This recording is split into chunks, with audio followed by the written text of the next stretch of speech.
born in Miami, Florida, and at 10 years old, his family moved to Philadelphia, where he got his first drum kit. And since that time, he's played in big bands, quintets, quartets, and every other piece of the pie. There's never been a time signature that he couldn't master. And I think the appropriate question is not who have you gigged with, but rather who haven't you worked with. He personifies Philadelphia, the grittiness, the affableness, the soulfulness, and most importantly, the love. It's my pleasure to welcome jazz drummer Mickey Roker to the Jake Feinberg Show. Hey, thank you. But first of all, I mastered none of them. The music is the master. I'm the slave. I'm just a slave to the music. Talk about that. Tell me more. Well, the music has been around all these years. Music really came into focus with David. When David played to pacify Saul. King Saul, before David was made king, Saul was king. And when Saul got an evil spirit, David would play, and the spirit would go away because David was touched by God. So that's how long, and I'm just going back that far. I don't know how far it goes back, but in the beginning, God created the heaven and earth and everything that's in it, So music do we goes have way back, way back. Mick, we don't have any live recordings of that, though. We don't have any live recordings of that stuff. No. But it's recorded it's in the Bible. When you talk about being a slave, though, it's not it's not like you have no rights, though. It's not like you are property. What do you mean that you are a slave to the? That means I will always catch up to the music. The music is way ahead of me. You know what I'm saying? Like I can't. There's nothing I can master. I'm always the slave. You know what I'm saying? To music. It's like life. You never know everything there is to know about life, and you never know everything there is to know about music. You can only do what your little part is, and thank God for that, because His grace is sufficient. Understand what I'm saying? Mick, I wanted to just throw a quote in here from a good friend of yours, Dizzy Gillespie. Uh-huh. He said that he's obviously for my audience, Mickey spent most of the 70s. If you caught Dizzy Gillespie live, Mickey was on drums, and Dizzy's quote was once he sets a groove, meaning Mickey, whatever it is, you can go to Paris and come back, and it's still there. You never have to worry about it. Yeah, well, that was my gift. That was the gift that God gave me, was to be able to groove, to get a groove and to hold on to it. You know what I'm saying? I do. So that was just the gift that I have. I'm not the only one with that gift, but it's one of the things that God gave me that carried me all through music, is the ability to be able to get a groove and to hold on it and build on it. You were not somebody who got off on soloing. You believed your mission was to swing. Yeah. Soloing is fine. I love soloing, but nobody hires you to play a solo if you're a drummer. Nobody, only if you're a band leader, then people expect for you to show your versatilities. You know what I'm saying? But if you're a sideman, which I dedicated my life to being a sideman, people hire you so that you can swing the band, and that's what my gift is, being able to swing the band. Well, your gift is a lot more than that, Mick, because you are an amazing human being as well. Well, you never stop reaching. You know what I mean? You never just get satisfied with yourself the way you are. Once you get satisfied, you start going backwards. So you have to learn how to do a lot of things. But I'm just telling you, in my heart, I don't have to play no solos. I mean, they give you solos, but like I know some drummers that play, and if they don't get a solo, they get upset, very upset. Mm-hmm. I used to be like that at one time until I realized that, man, I'm playing all the time anyway. The drummer, you play from the beginning to the end. You playing. You know, so I mean, you know, I just feel like my job is complete if I can swing the band. That opening track that we had, I'm not sure if that was an album that you were on with Reuben Wilson, and you were that was a version of the Cisco Kid, and you were on drums on that one. You know, but I didn't even recognize that one. it's got a good groove to it. George Coleman was on that session, and and it was. I wanted to ask you, Mick, first off, because this resonated with me, and I feel that you have an obligation, or you feel that you have to be putting all your heart into playing drums, whether it's blues, whether it's bossa, whether it's funk, because you said, if I don't love what I'm doing, it's going to show. And you gotta love whatever you're doing. You gotta love. And I just want to say that I want you to talk about that passion, because I also want to say, Mick, that the journey that I'm on, at KJLL here, the Jolt, is very similar in that I want to go after my heroes, and I want to find a way to create an interview that is going to be entertaining. It's also going to be enlightening, and it's going to show a period of our cultural heritage. So I know that I have to put all, and it's love, man, because if I don't love it, then it's going to show. Yeah, you got whatever you do. Look, everything for me in life, I learned that everything with me starts with God. Now, God is love. You know what I'm saying? He loved us so much, he gave his only son for us. So if you love doing what you're doing, man, he'll help you with it. He sent his Holy Spirit to help you. You get filled with his Holy Spirit, and you can't go wrong. Because he loves you, even though we don't love ourselves. He loves us before we even loved ourselves. Before we even knew what love was, he loved us. So I look at everything that I do in my life. Even when I worked on the railroad, I didn't love it, but I loved the fact that I could take care of my family. You know what I mean? Yes. I was doing it for the love of my family. It's not a job that I really love doing, but I made myself get to work on time and be early because I love taking care of my family. And it's got to be love there some kind of way in order for you to succeed, for you to make it through some stressful times. Because working on the railroad, man, or working in these warehouses can be stressful. It's hard work, And when I worked on the railroad, man, my wife used to tell me, man, I'll be glad when you find another job, because you come home so evil, But it wasn't that I didn't love I didn't love the job, but what I loved was being able to get my paycheck on the weekend and be able to take care of my family. How did you and so you moved from Miami? So you were working on the East Coast in the railroads. Were you working in the South in the Philadelphia area? Is that where you were working? Yeah. See, when I first come to Philadelphia, let me go back a little bit. Absolutely. When I first come to Philadelphia, I played in the junior high school orchestra called Bartlett's, right across the street from my house where I live. And I got the snare drum chair. And in this orchestra had about 20 pieces, 20, 30 pieces. And we would play for all the graduations in different programs. And I got to play the snare drum. So, and after that, after I got a couple of years older, I joined this bugle and drum corps. And that's when I learned my rudiments. Because if you play military drums, you got to know how to play. You got to accent with your right hand and with your left hand. So I learned my rudiments.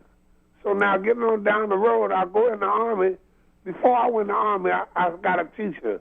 I wanted to learn how to read music because I didn't know how to read music. So there was a school called Music City. It was up on Chestnut Street, I think, if I'm not mistaken. And I went there and I studied with a guy named Welsh. Well, it was two teachers. One was a more legitimate drummer, and he played more jazz gigs. I think Ellis was the guy that played more jazz gigs, and the other guy is who I had. He played the shows and all that stuff. So I studied with him, and then I studied with him about 2 months. Man, I'm beginning to read 5-stroke rolls, and I'm really beginning to learn how to read triplets. And then I got drafted in the Army. Man, I was so mad. I didn't know what to do. I wanted to ask you something. Did you see a lot of military action in the Army? What, you mean fighting? Yep. No, I didn't. See, I was such a good athlete back in those days until when I finished basic training. I took basic training at Fort Campbell, Kentucky. Uh-huh. And they used to put people through basic training all the time. Because it's rough down there, man, you know. It's just like over there. Anyway, my company commander said, look, man, we want you to stay on this post, but you got to go to jump school. yeah. So I said, I went to jump school because then I could send more money home to my grandmother. You got to have extra $50 a month. All you had to do was jump one time, and for 3 months you got extra $50. So I said, well, that's good. I can do it. You know, I know I can do it. So I went to jump school, and I passed right the first time. And I'm, a paratrooper now, you know. Mick, I want to just go back. Did you say that your commanding officer, there was a drum school at Fort Campbell that he wanted you to go to? No. He wanted me to stay there to be a cadre. You know, they put guys through basic training. Sure. That's what their main function was, putting guys through basic training. From being in the Bugle and Drum Corps, I knew how to drill, and I knew how to march. You know, I knew how to do all that stuff, you know, how to left flank, you know, all that military stuff I learned in the Bugle and Drum Corps. A guy named Major Moore. And when I went to the Army, I knew all that drill. I knew how to drill, you know, and I knew how to march, and I knew how I could run all day, you know. So I was in good shape when I went in the Army. So my company commander wanted me to stay there and help put guys through basic training, you know.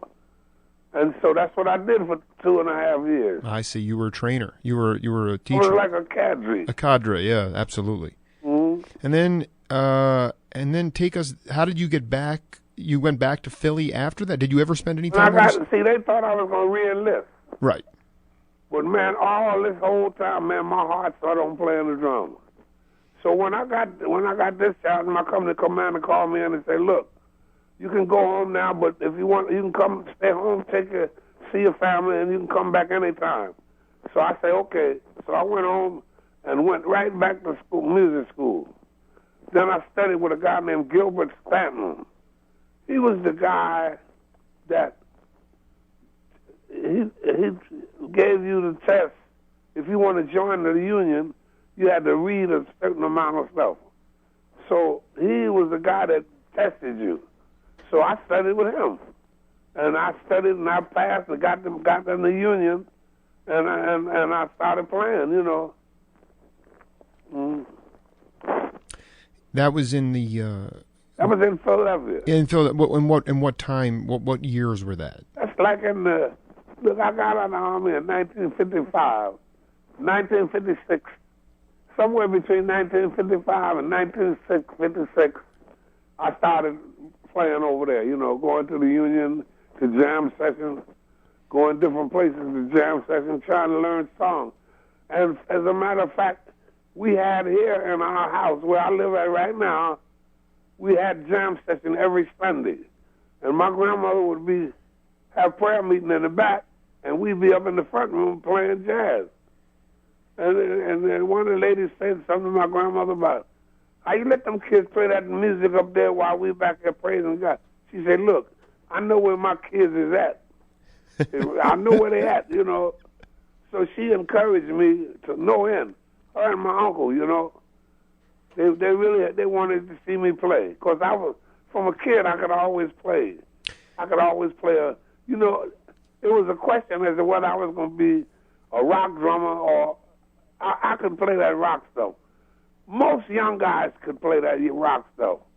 But when I realized that I couldn't go but so far playing that way because they only utilize, you know, a little bit of the rhythm.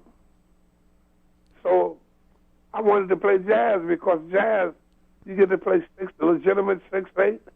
You get to play Latin. You get to play 3/4. You get to play a lot of different rhythms. And so that's what my heart told me to go that way. And I figured it was better for me to be a sideman than to think about being a leader because I really didn't know nothing to be no leader. So I just studied and studied and studied. And then I played around Philly, you know, for 3 years. And then Reggie Workman is a bass player. He called me up one night. I had just lost my day job. And he said, "Hey, Roker, we got a gig for you up if you want to make it, you know." So I asked my wife, you know, and that was the end of my marriage. Really? Yeah. Wait, she wanted you to did you have children? Well, you know, it's just a situation you don't make no money. You make $110 a week, right? And you got to take care of that and send your mom, and then you know you have a lot of bills to pay. Back in those days, we used to pay our own rent. You know, so it was just, you know, a young girl, man, and she's home and I'm off look. And it looked like to her like I'm having a party, man, every night. But it ain't like that, you know, they just don't realize. But anyway, that was the end. You know, we kind of broke up, we kind of fell apart because we were never together. You know, I was always, the more I was in New York, the more I worked. So God blessed me in that respect. But you also knew that you had to make a choice. Well, I was going to play, man. Exactly. You were on your way to playing, and that is where we're going to go in this conversation. We're talking with jazz drummer Mickey Roker. Mick, we only about just before we go to a hard break. I wanted to ask you real quick. Have you been working on any new musical instruments lately? Any new musical instruments? Yeah, you been playing anything new? No, ain't nothing new, man. You mean different instruments? You know, just because I saw something where you were working on playing the trumpet. This was a couple years ago. Where you're picking it up and you were learning how to play it and. Well, the trumpet beat me up so bad, man. I had to let it go. You know, it made my throat sore, and I just had to let that go. I had to leave that go for a while. I love it, man, because I work with a lot of great trumpet players. And all of them, when they got old, man, they caught out trying to play the trumpet. Like Lee Morgan, Donald Byrd, Blue Mitchell, Dizzy Gillespie. You know, I work with Art Farmer. Man, so many good, great trumpet players. But when they was young, you know, they was whistling. You know, but, man, that's a hard-ass instrument to play, man. You know, I'll tell you, it was great to also hear you talk about. We're going to talk a lot more about your years working with Sonny Lester and Bob Shad and all the great players, Duke Pearson, big band. We have a lot more to get to. We're talking to a legend, Philadelphia's own. We're also going to find out what his favorite cheesesteak is as well in Philadelphia. Mickey, you hang tight. We're going to go to a commercial break, and when we come back, we're going to do a whole lot more. All right, my friend? Okay. All right, now. Folks, this is Jake Feinberg. Every Friday night I get takeout from Bai Tong Restaurant, which serves Tucson's most authentic Thai cuisine. Pad Thais, fresh vegetables, and spicy Penang curry are my personal favorites, but every meal is sumptuous and cooked to order. Located at 4853 East Speedway Boulevard, Bai Tong serves compelling and affordable lunch specials as well as a full dinner menu. Bai Tong has ingratiated itself with the community by providing a peaceful environment to enjoy a meal with friends and family. Open weekdays for lunch 11 to 3, 5 to 9:30 for dinner Sunday to Thursday, until 10 on Friday and Saturday. So come down to Bai Tong Restaurant at 4853 East Speedway Boulevard to experience a taste of Thailand. Folks, this is Jake Feinberg. Being a father, I know there is nothing more important than your child's health. And nobody is more dedicated to children's health in Southern Arizona than Dwayne Dyson. Dr. Dyson is Tucson's finest pediatrician and has devoted much of his professional career to improving the lives of children. Located at 4530 East Camp Fort Lowell, Dr. Dyson's resume speaks for itself. After doing his undergraduate work at Cal Berkeley, his schooling took him to Morehouse School of Medicine, where he mentored young adolescents about the need for pediatric physicians in Atlanta, and worked extensively with infants at the Texas Children's Hospital. hospital. The special thing about Dr. Dyson is that while his in-house care is exceptional, he also prepares families about what to expect once they leave the office. Dr. Dyson provides comprehensive and honest analysis for all of his patients. Dr. Dyson and his family live and work in Tucson because he knows how vibrant and diverse the community is. He is committed to procuring a robust family health center that can instill trust and alleviate the concerns of parents. Like I said, his resume speaks for itself. For more information, check out DysonPediatrics.com. When Coffee Times first opened, many wondered how this standalone coffee hut could survive among the beasts of Java lore.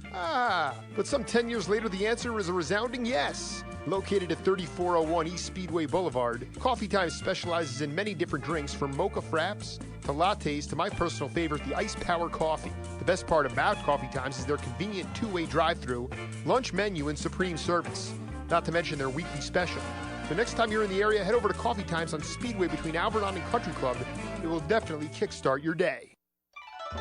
Folks, this is Jake Feinberg.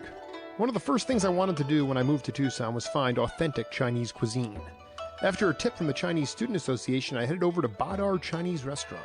Well, it's been 7 years, and I have never looked back. Located at 7321 East Broadway Boulevard, Badar has been a family-run operation since 1992. The award-winning chef produces succulent dishes from sizzling ginger chicken to salt and pepper shrimp. The thing that separates Badar from the rest is that the chef procures ancient oriental dishes with the exotic island flair of Taiwan. Most importantly, there are no gimmicks or razzle-dazzle at Badar. You won't find any flat-screen TVs or karaoke machines. Badar is a place to go enjoy good food and spend time with your family. It exudes peace and tranquility after a long week of work. So come down and check out Badar Chinese Restaurant. Hong Hao Chu. It's that. Mickey Roker, it's great to have you on the show. Thank you for having me. It's an honor, my friend. And, I wanted to just, my dad remembers going to see you in the Duke Pearson Big Band in the late 60s. He said you literally blew him out of the room. And by the time, but then he went, subsequently he went to Tower Records, or he went somewhere to pick up the one of the albums. And it wasn't flat. It sounded great, he said, but compared to the output that you guys had in the live setting, it was not even a comparison. Talk about that band and what it was like to play consistently and how you honed your skills. Well, with that band, man, it was a real good experience for me, because during that time, that's when I really learned how to read music. I used to force Duke Pearson to write out, because I could hear so good. And then we would, I lived not far from where we rehearsed. Our rehearsal studio was on 89th Street, and I lived on 85th Street. And so Duke would always come back, because me and Crenshaw lived together. He was the bass player. Bob Crenshaw? Bob Crenshaw. Yeah, we right. lived together for about 10 years. Uh-huh. So Duke would come by, and we would rehearse everything with the trio. Wow. And then it was the same arrangement with the big band. So by the time we got to the big band, we knew the arrangement. So he never wrote out a part for me. And other drummers used to come and say, "Man, where's your music, man?" I said, "No, I don't need no, I got to memorize." They said, "Man, how can you memorize all that music without no music?" I said, "Well, Duke," I told him, "Duke comes by my house and we rehearse." And that's why we rehearsing now. But so Duke started writing out me little simple parts. And then he started writing out me more and more until I learned how to read, That's how I learned how to read. And during that time, we used to have so much fun in that band, man. Look, that band there was so many characters in that band. Talk about that. Who was in that? Lou Tabak and Jerry Dodgy, and who else was in that band? Oh, Joe Shepley, man, and Jerry Dodgen. Oh, man. Frank Foster. Who else was in that band? That band was full of New York musicians. A lot of guys was in both bands, Thad Jones' band and our band. So they would work Monday nights with Thad Jones, and we worked Sunday nights at the Half Note. We got Sunday night over there. I bet that's where my dad saw you. He just said it was by far, it had such an impact because the sound. I mean, the when you put the horns together and then this rhythm section. I mean, and Bob was playing upright bass, but it's just. And then Duke, who we obviously lost way too quickly, was just really a tremendous songwriter. But I wanted to ask you, did you guys, how long was Duke coming over? Because I mean, you worked with him for several years, and I used to work in the small band, see, and a lot of the stuff we did with the small band, we transferred over to the big band. You know, and then see, I did a lot of recordings for Blue Note because I was one of the drummers.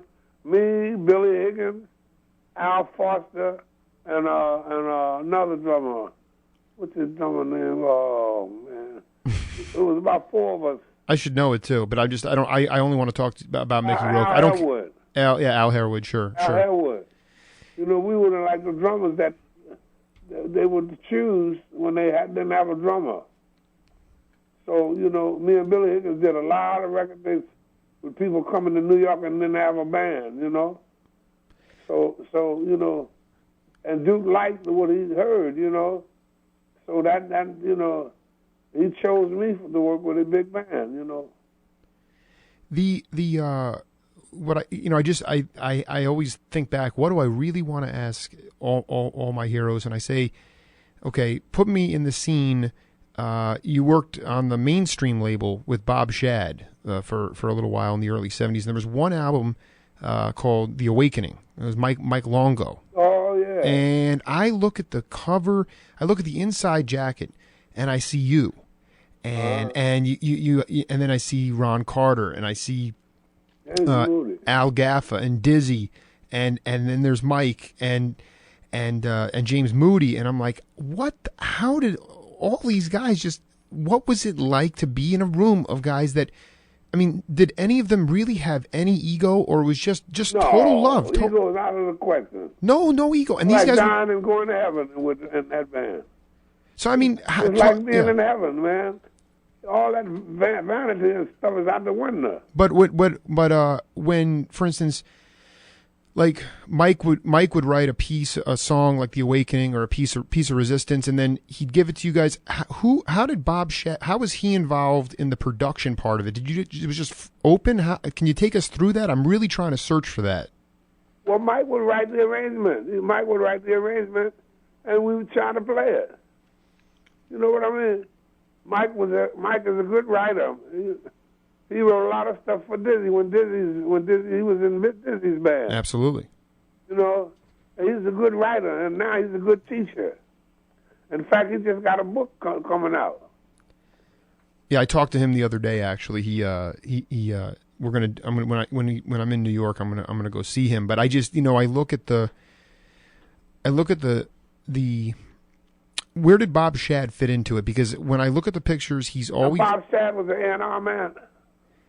Or he was a producer. He was the producer of Mainstream. I'm just trying back so far, man. I can't remember. You know, exactly. I'm in a time warp too, Mick. You know, I mean, I'm trying to pick. You know, give you dust the rust off a little bit. But you know, how did a producer at that time affect what was going on with the musicians? I mean, would they come in and... They don't do nothing. They don't have nothing to say to the musicians. The music is played. They just capture the sound of it. You know what I mean? In fact, they don't say nothing to the musicians. You know what I mean? They're not playing anything. They're just recording it. You know what I mean? They're adjusting levels, or but they're not giving any advice as far as the actual... What kind of advice can you give somebody, man, who's been playing an instrument for 30, 40 years? Yeah, how are you going to tell Dizzy what to do? Why don't you talk a little bit about how you feel about soundboard people? Well, I like them if they just get a sound and leave it, you know, because they can't tell what's in your heart. If you want to rise or if you want to play with dynamics, they just have to, you know, get the sound. You know what I'm saying? They can't. Some of those guys try to create a sound.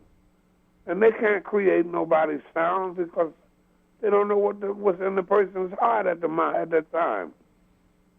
Some of those guys go overboard with that, you know. when you would play like a larger venue or a club, and you guys would work out the sound on stage, and then you take a break, grab a meal or whatever, and 45 minutes later you come out, and someone like Jake Feinberg, who's running the board, would have totally screwed up the sound. Yeah, that happens a lot because these cats think they're going to create a sound for you. And you know what you want to do. You know, we rehearse. We know when we want to swell and when we don't want to swell. You know, we know when we want to play that. You know, we play with dynamics. We do that anyway. All we want them to do is to capture the sound. You know, some of those guys think they're gonna create you a sound, but they can't create you no sound. All they want to do is record the sound that you create. And it was a matter of just stepping back and kind of letting the people do. As long as they capture the sound, that's all they can do. Make sure everybody hear everything, because that's why we have sound checks.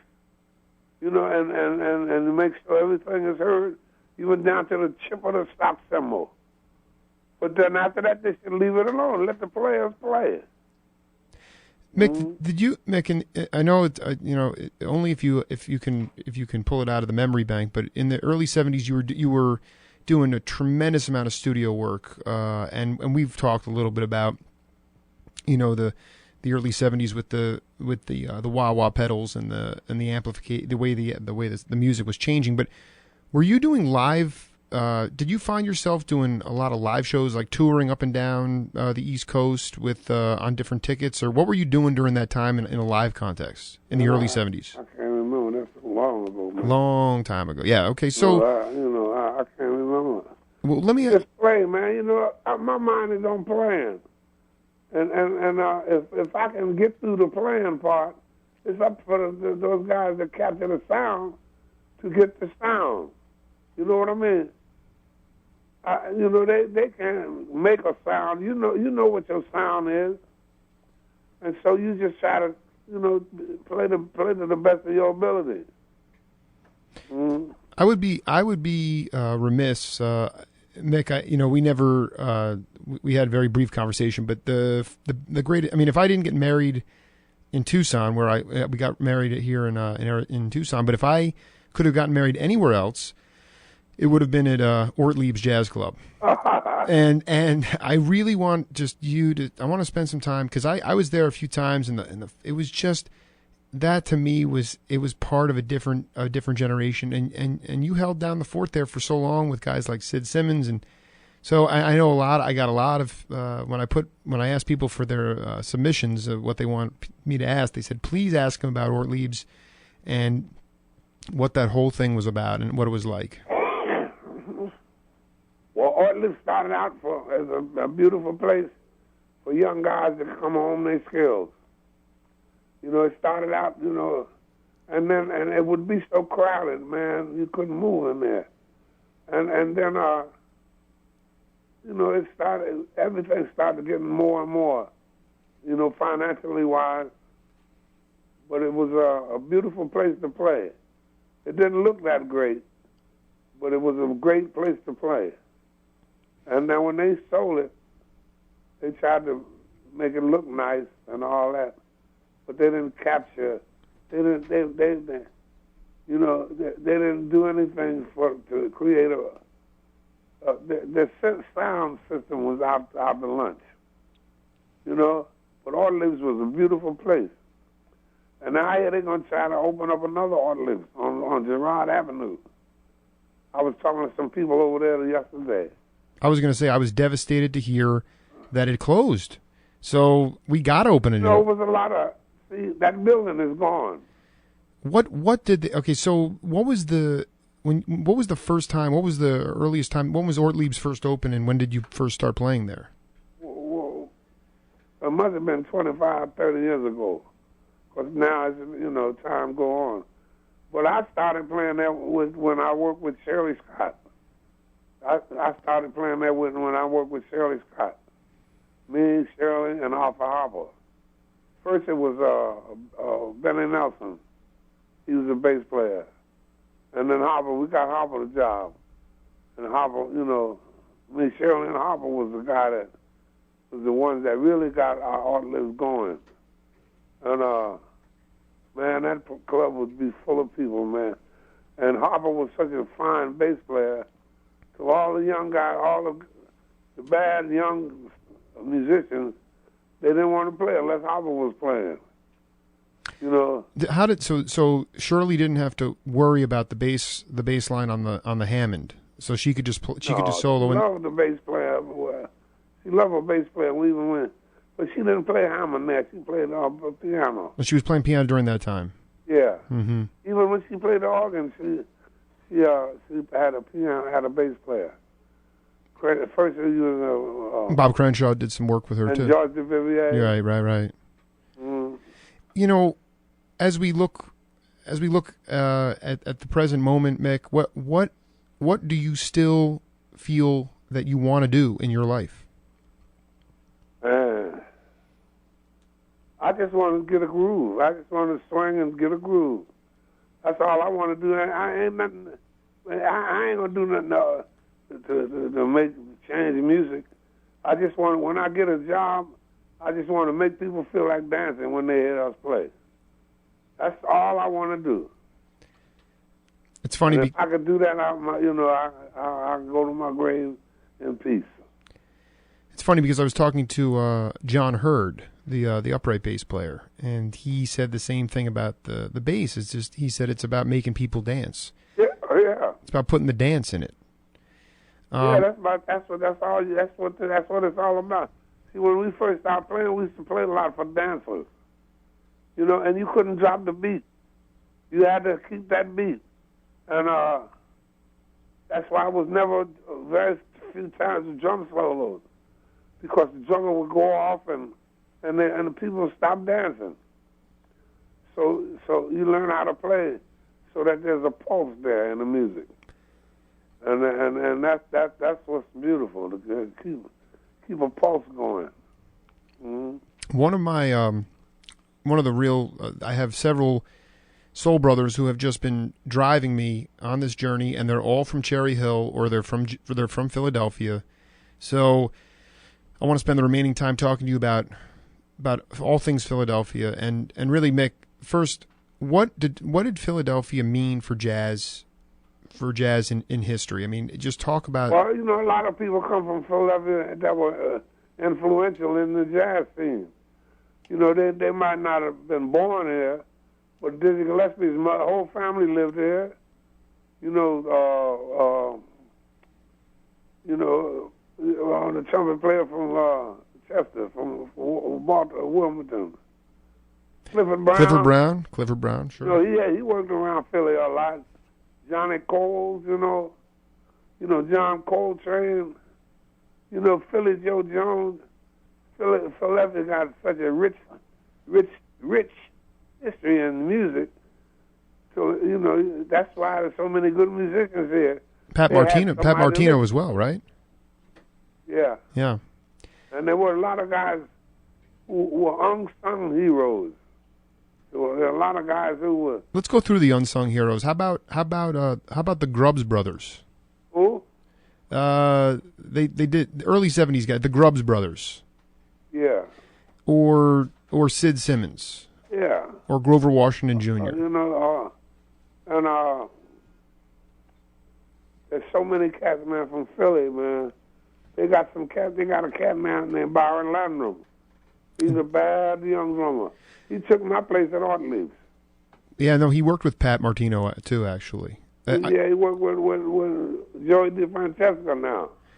I have a question. Did you know the late Sherman Ferguson? Yeah, that was my man. He used to follow me around all the time. He idolized you. Can you talk about Sherman, because that I always got off on that guy, and if I'm sure he idolized you.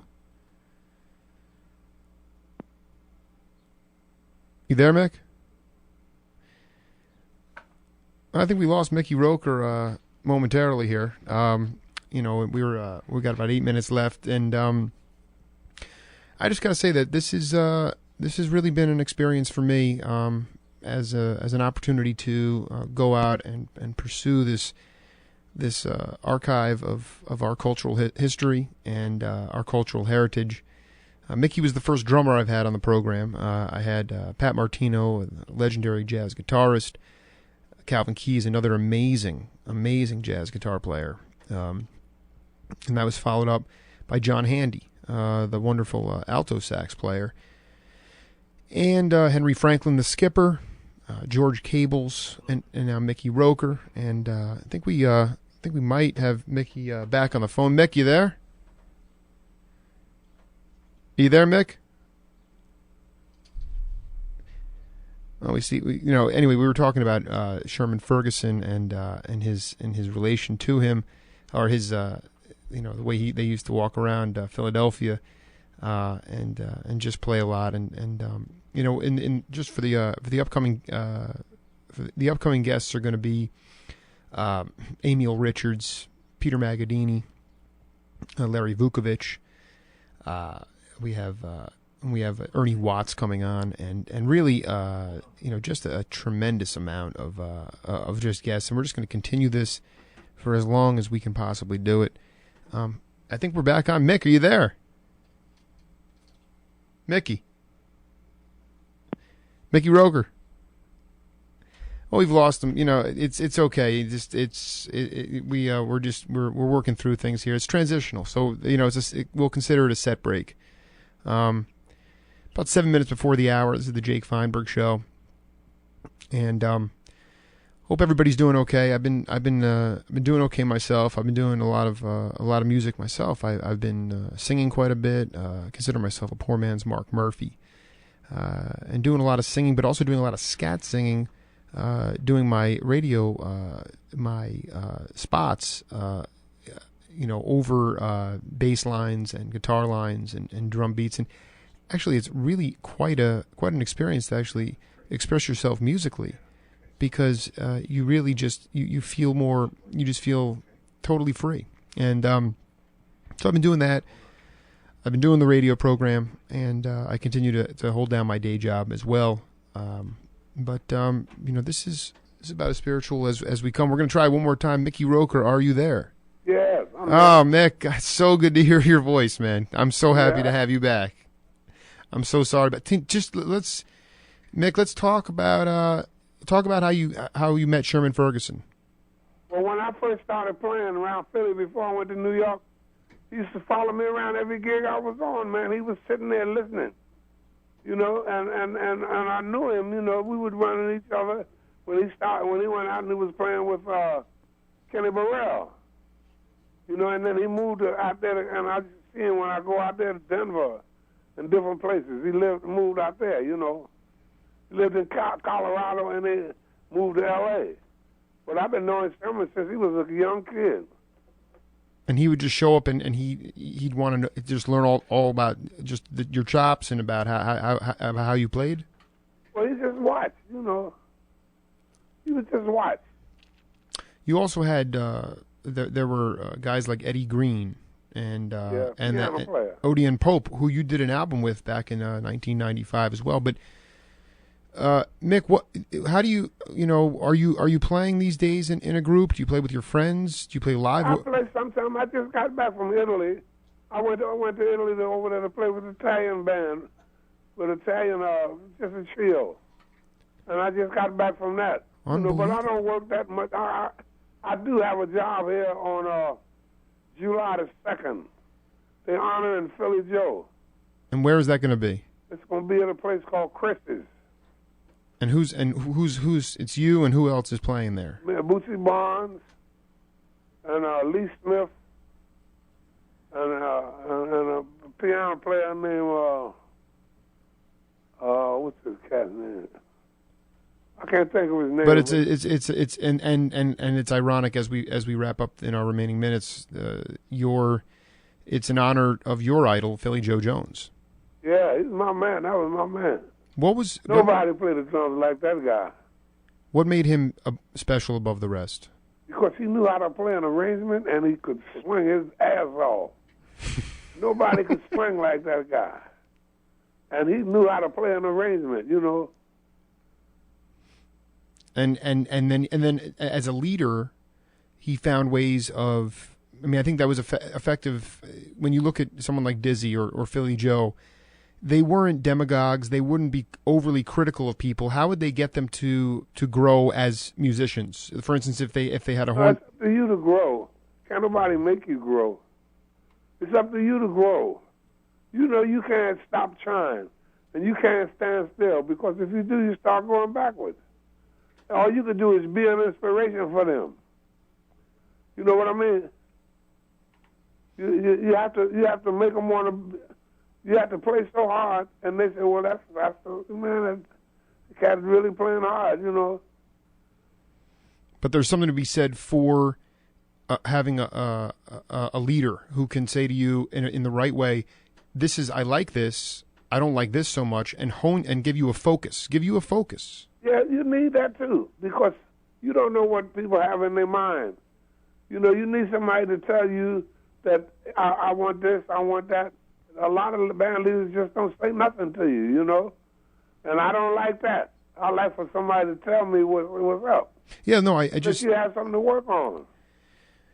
We've been joined here in the last hour by Mickey Roker, and I think one of the sweetest things, I was reading something about somebody who came in and to Ortlieb's to play with you. This is before it closed, and they said Mickey would sit there and tell me about the changes and the time and the tempo. You communicated so well, and I think that is such the epitome of a great leader, because great leaders are not insecure. They know how to delegate responsibility to those who can do better in certain things than they can, and that's how you ultimately become stronger as a person and as an effective communicator. And Mickey, we're constrained by the corporate animal. We have to go. But okay. I want to say one thing. Go ahead. In order to be a leader, you got to know how to be a follower. So you don't have to be a leader to be a leader. You know what I'm saying? I absolutely do. Okay, now you have a good time, and thanks for calling me. And I had a ball. Mickey, I had a ball too. Thank you so much, my friend. We'll talk soon, okay? Okay, now. All right, now. Bye-bye. Bye-bye. Folks, this is the Jake Feinberg Show, and thanks for tuning in, and we'll see you again soon.